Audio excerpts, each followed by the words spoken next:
Est-ce que vous saviez qu'en japonais, il n'y a pas un, ni deux, ni trois, mais 4 mots différents pour dire porte?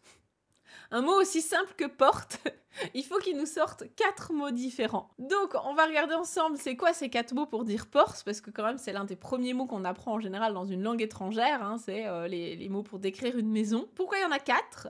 Comment on les utilise et est-ce qu'ils sont différents ou est-ce que ce sont des synonymes? C'est parti.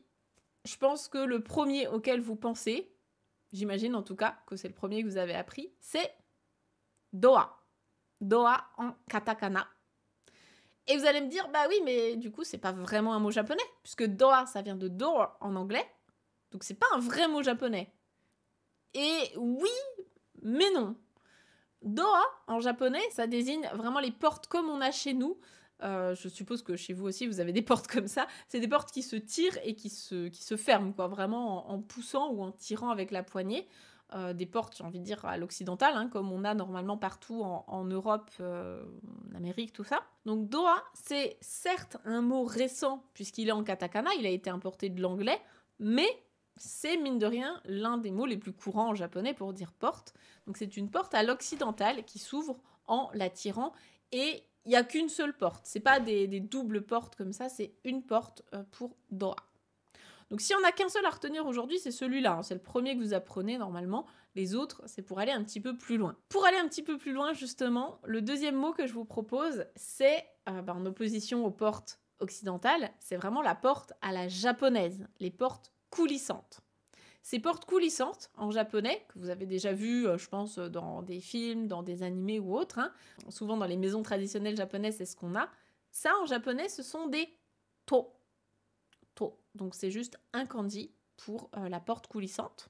Pour aller un peu plus loin, et ça, je pense que vous l'avez déjà entendu, il y a des noms d'animés, il y a des titres, ce genre de choses qui l'évoquent, c'est Tobira. Tobira.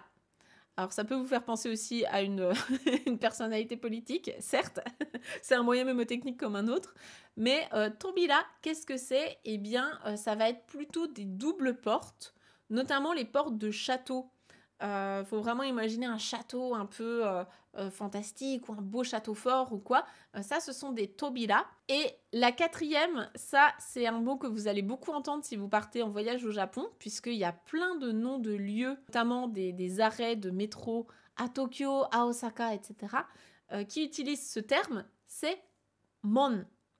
Et mon, le kanji, moi, je le trouve assez rigolo. On dirait une petite porte de saloon. On dirait vraiment deux petites portes comme ça à battants. Eh bien, ce mon, de base, ça désigne des portes qui ont un pilier de chaque côté. Donc, notamment les portes des temples. On a un pilier de chaque côté avec quelque chose au-dessus, hein, souvent. Mais en tout cas, il faut les deux piliers.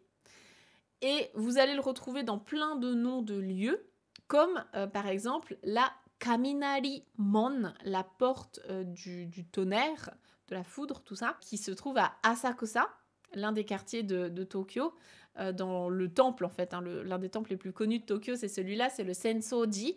Eh bien, il y a la Kaminari Mon, c'est une grande porte comme ça, avec une grosse lanterne, et du coup, vous pouvez le mémoriser comme ça. Il y en a plein d'autres. Maintenant que vous connaissez ce mot, je pense que vous prêterez attention la prochaine fois que vous partez au Japon. Vous essayerez de repérer des mon, il y en a un petit peu partout. Voilà pour nos 4 portes. J'espère que ça pourra vous être utile. Mais vraiment, celui que vous allez utiliser tous les jours, hein, c'est doa en katakana.